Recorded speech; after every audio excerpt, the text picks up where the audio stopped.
आइए हम लोग सीधे परमेश्वर के वचन पे आते हैं और हम लोग मत्ती में से हम लोग देखते हैं मत्ती का सुसमाचार से उसका 3 अध्याय उसके 7 पद से 10 पद में यहाँ ऐसा लिखा है, जब उसने बहुत से फरीसियों और सदूकियों को बपतिस्मा के लिए अपने पास आते देखा तो उनसे कहा। यहाँ यूहन्ना के विषय में ये बातें हैं कि जब उन्होंने बहुत सारे सदूकियों और फरीसियों को अपने पास आते देखा तो यूहन्ना उन्हें क्या बोल रहा है। यूहन्ना बोल रहा है, हे सांप के बच्चों, तुम्हें किसने जता दिया कि आने वाले क्रोध से भागो। 8 पद में ऐसा लिखा है, इसलिए मन फिराव के योग्य फल लाओ। तो यहाँ सदूकी और फरीसियों को इस तरह से उल्हाना यूहन्ना यहाँ दे रहा है। वो तो समय के धर्मगुरु थे, एक तरह से परमेश्वर के वचन को बताने और सिखाने वाले लोग थे जो बहुत ही आदरणीय थे उस समय के अनुसार, पर उन्हें इस तरह से घुड़का जा रहा है यूहन्ना के द्वारा कि उन्हें बोलते, हे सांप के बच्चों, तुम्हें किसने जता दिया कि आने वाले क्रोध से भागो। और बोलता है कि इसलिए मन फिराव के योग्य फल लाओ। उन्हें बोल रहा है कि मन फिराव के योग्य फल लाओ तुम, अन्यथा 10 पद में ऐसा लिखा है, अब कुल्हाड़ा पेड़ के जड़ पर रखा हुआ है, इसलिए जो पेड़ अच्छा फल नहीं लाता वह काटा और आग में झोंका जाता है। तो उसका एक परिणाम को बता रहा है कि इसलिए मन फिराव के योग्य फल लाओ, अन्यथा कुल्हाड़ा जो है पेड़ के जड़ के पास रखा हुआ है, इसलिए जो पेड़ अच्छा फल नहीं लाता वह काटा और आग में झोंका जाता है। कि जो पेड़ अच्छा फल अगर नहीं लाएगा, अच्छा फल क्या है? अच्छा फल अगर बात करें तो अच्छा फल में परमेश्वर हम लोग जैसे इफिसियों की पत्री 5 अध्याय 8 और 9 पद में लिखा है कि ज्योति का फल क्या है? परमेश्वर तो ज्योति है, उसमें कुछ भी अंधकार नहीं। और ज्योति का फल क्या है? ज्योति का फल सब प्रकार की भलाई है, धार्मिकता है और सत्य है। तो इसके अनुसार यही फल है कि सब प्रकार की भलाई, धार्मिकता और सत्य। तो ये फल हमें मन फिराव के द्वारा ये फल लाने की आवश्यकता है।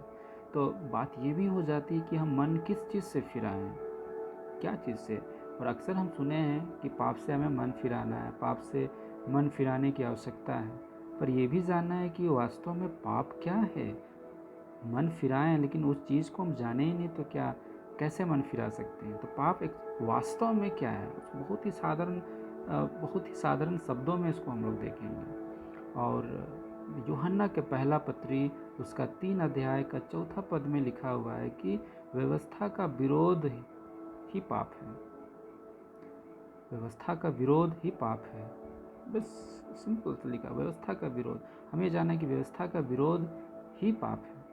अब व्यवस्था क्या है, ये भी बात होती है कि व्यवस्था अब क्या है, हम किस चीज़ को व्यवस्था हम माने, या किस चीज़ व्यवस्था का तात्पर्य हम क्या समझे। तो व्यवस्था कुछ नहीं, पर व्यवस्था जो है परमेश्वर का आज्ञा जो मनुष्य जाति के लिए है, परमेश्वर का इंस्ट्रक्शन, उसका कमांडमेंट जो हमारे लिए है, वही व्यवस्था है। और उसके आदेश जो है उसके अनुसार हमें जीने और चलने की ज़रूरत है, यही व्यवस्था है। और इसका ही विरोध, मतलब परमेश्वर की जो आज्ञा है, परमेश्वर की जो निर्देश है, उसका विरोध करना ही पाप है। उसका विरोध उसका उल्लंघन करना ही पाप है। और इस चीज़ को हमें यह भी जानना है कि आज्ञा उल्लंघन कितना खतरनाक है।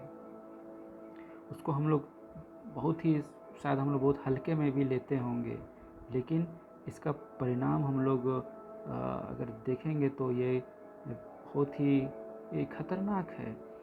और ये ये सबसे पहले अगर हम लोग परिणाम को देखते हैं बाइबल में, तो वो है उत्पत्ति की पुस्तक में ही हम लोग देखते हैं, जहाँ आदम हवा भला और बुरा का ज्ञान के वृक्ष का फल खाएं, जिसको परमेश्वर ने मना किया था, और उन्हें यह कह दिया था कि जिस दिन खाओगे उस दिन तुम मर जाओगे।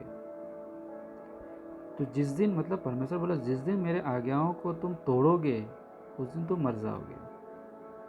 तो हम जानते हैं कि मन हमें किस चीज़ से फिराना है? परमेश्वर की अन आज्ञाकारिता से हमें मन फिराने की आवश्यकता है। और वो हम लोग कहीं बोलते हैं ना कि यीशु मसीह हमें पाप से छुड़ा लिया, पाप से छुड़ा लिया, पाप से छुड़ा लिया, ऐसे बात करते हैं। हमें यीशु मसीह ने अन्य आज्ञाकारिता से छुड़ाने के लिए दुनिया में आए। हमें यीशु मसीह ने परमेश्वर के विरोध में जो हम चल रहे थे उससे छुटकारा देने के लिए आए, कि हम परमेश्वर के विरोध वाले रास्ता से छूट जाएं। हम उस रास्ता में चल रहे थे जो परमेश्वर के विरोध में था, हम उसके लिए मर जाएं। क्योंकि हम जब आदम हवा जिस दिन उन्होंने आज्ञाओं को तोड़ा, उस दिन परमेश्वर के लिए वो मर गए और पाप के लिए जी गए। मतलब उन्होंने परमेश्वर के विरोध में जीने के लिए जी गए। पाप तो वही है, व्यवस्था का विरोध, मतलब परमेश्वर, मतलब व्यवस्था का विरोधी बन के जी गए हैं परमेश्वर का जो व्यवस्था दिया हुआ इसका। तो आज भी वही चीज़ है।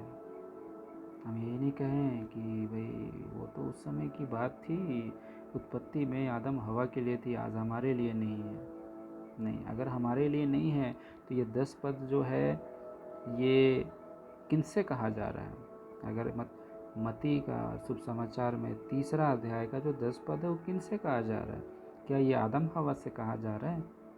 नहीं, ये हमसे ही कहा जा रहा है, हमसे और आपसे कहा जा रहा है ये चीज़, कि अब कुल्हाड़ा पेड़ के जड़ के पास रखा हुआ है, इसलिए जो पेड़ अच्छा फल नहीं लाता, मतलब जो पेड़, जो मनुष्य जो है अच्छा फल, मतलब परमेश्वर की धार्मिकता के अनुसार अगर वो फल नहीं लाता है, और हमने धार्मिकता के विषय में ये भी बोला कि परमेश्वर का धार्मिकता क्या है? परमेश्वर का धार्मिकता यह है कि हम परमेश्वर के साथ हमारा जो है ना, हम सही से जीने वाले हो जाएं, उसके चलने वाले, उसके आज्ञा के अनुसार। यही धार्मिकता है ना। और उसका आधार मसाया यीशुआ है। ये सच है कि यीशु मसीह के बिना ये धार्मिकता हमें नहीं दिया गया है, क्योंकि यीशु मसीह ही हमें अन आज्ञाकारिता से छुड़ाने के लिए आया, पाप से, अर्थात अन आज्ञाकारिता से, परमेश्वर के प्रति जो अन आज्ञाकारिता थी, तो उस चीज़ से छुड़ाने के लिए मसाया यीशुआ आए और क्रूस पे बलिदान हो गए, है ना। और उन्होंने उसके लहू के द्वारा हमें ये छुटकारा मिलता है। मतलब वो कीमत यीशु मसीह ने चुकाया, जो आज्ञा उल्लंघन का, आदम हवा जो आज्ञा उल्लंघन किए और वो परमेश्वर के लिए मर गए, और वो कीमत चुकाने के द्वारा, मतलब वो उस क्रूस की मृत्यु का जो कीमत है उस चुकाने के द्वारा फिर से आज हम मनुष्य को ये मौका मिल गया। क्या मौका मिला? कि हम फिर से परमेश्वर पिता के लिए जीवित हो जाएं, जिंदा हो जाएं, है ना। तो ये चीज़ है। तो ये आज्ञाकारिता और अन आज्ञाकारिता, ये दो ही चीज़ है। और आज ये और एक बात इसमें है कि 2 बातें हो सकती है, कि आज हम या तो परमेश्वर के लिए ज़िंदा हैं या हम परमेश्वर के लिए मुर्दा हैं। तो ये इसको हम कैसे जान सकते हैं? यदि परमेश्वर के लिए हम ज़िंदा हैं तो उसकी आज्ञा के लिए ज़िंदा हैं। मतलब परमेश्वर की आज्ञा के लिए अगर हम ज़िंदा हैं तो परमेश्वर के लिए ज़िंदा हैं।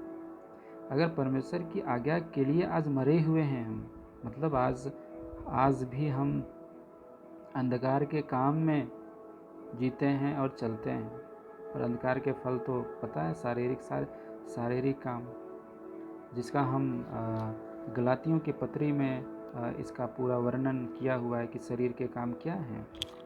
तो अगर हम लोग इसको भी हम लोग देख लेते हैं, गलातियों की पत्री उसका 5 अध्याय, उसका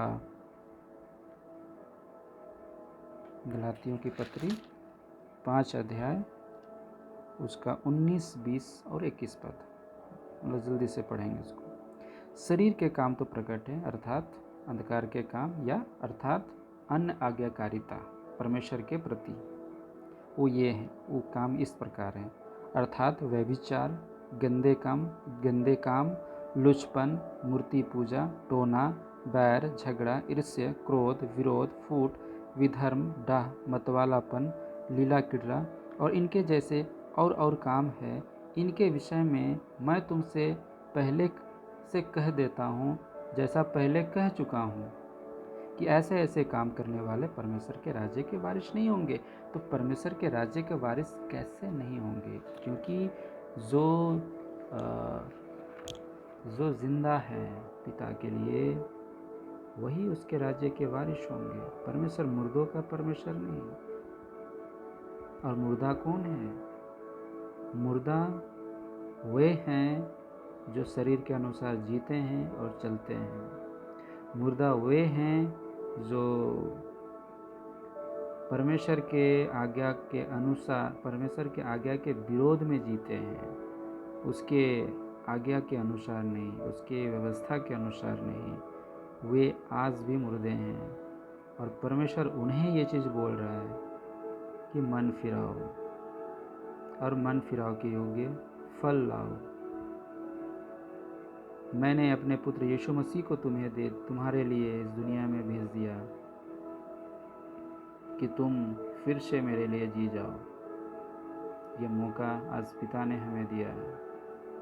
आज हमें जांचने और परखने की आवश्यकता है कि हम वास्तव में जिंदा हैं पिता के लिए कि मरे हुए हैं। यदि मन फिराव के योग्य फल हम लाते हैं तो हम जिंदा हैं पिता के लिए, और मन फिराव के योग्य अगर हम फल नहीं लाते हैं तो आज हम मुर्दा हैं परमेश्वर के लिए। ये मायने नहीं रखता कि हम कितना बाइबल पढ़ते हैं, कितनी देर प्रार्थना करते हैं या कितना सेवकाई में मेहनत करते हैं, क्योंकि साफ साफ लिखा है कि हे प्रभु करने से कोई परमेश्वर के राज्य में प्रवेश नहीं करेगा, परंतु वही जो पिता की इच्छा पर चलता है। तो ये मायने नहीं रखता है कि हम क्या करते हैं, कितनी प्रार्थना करते हैं, बाइबल पढ़ते हैं, सेवकाई करते हैं। अच्छी बात है, करनी चाहिए, पर इसकी महत्व ये मीनिंगलेस हो जाएगा यदि हम परमेश्वर की आज्ञा के अनुसार नहीं जीते हैं और चलते हैं तो। और फिर यीशु मसीह जैसे बोले कि मैं तुम्हें नहीं जानता, इस प्रकार ऐसे लोगों के लिए यीशु मसीह ने बोला है। पर आज हमें बुद्धिमान और समझदार होना है। ये मौका का हमें फ़ायदा उठाना है कि आज फिर से जो हमें मौका मिला, हम अपने आप को जांचें और परखें कि वास्तव में हम किस प्रकार से हमारा जीवन है। और यदि हम ठीक है तो हम अपने आप को और भी अच्छी रीति से परमेश्वर के साथ जीने वाला और चलने वाला हम बनाएं या हम बने। और अगर सही नहीं है तो प्रियो, ये मौका हाथ से जाने मत दीजिए। मन फिराइए और अपने पिता परमेश्वर के पास वापस आ जाइए। वो आपसे बहुत प्यार करते हैं और उन्होंने अपने प्रेम को क्रूस पर अपने पुत्र के द्वारा प्रकट किया। और हमारा यीशु मसीह इस बादलों में बहुत जल्द आने वाले हैं। ऐसा ना हो कि इतनी देर हो जाए और फिर हमें हमें पछतावा हो, तो ऐसा ऐसा नहीं होना है, पर हमें बुद्धिमान बनना है। तो तो आइए आज की सुबह हम जांचें अपने आप को, परखें और परमेश्वर के साथ साथ जीने वाला और चलने वाला बने, और सारी बातों के द्वारा हमारा परमेश्वर पिता को महिमा मिले। आप सबको भी बहुत बहुत धन्यवाद, और आप सबको और आपके सारे परिवार को परमेश्वर पिता बहुतायत से आशीष दे, ये मसीह यीशुआ के नाम से, आमीन।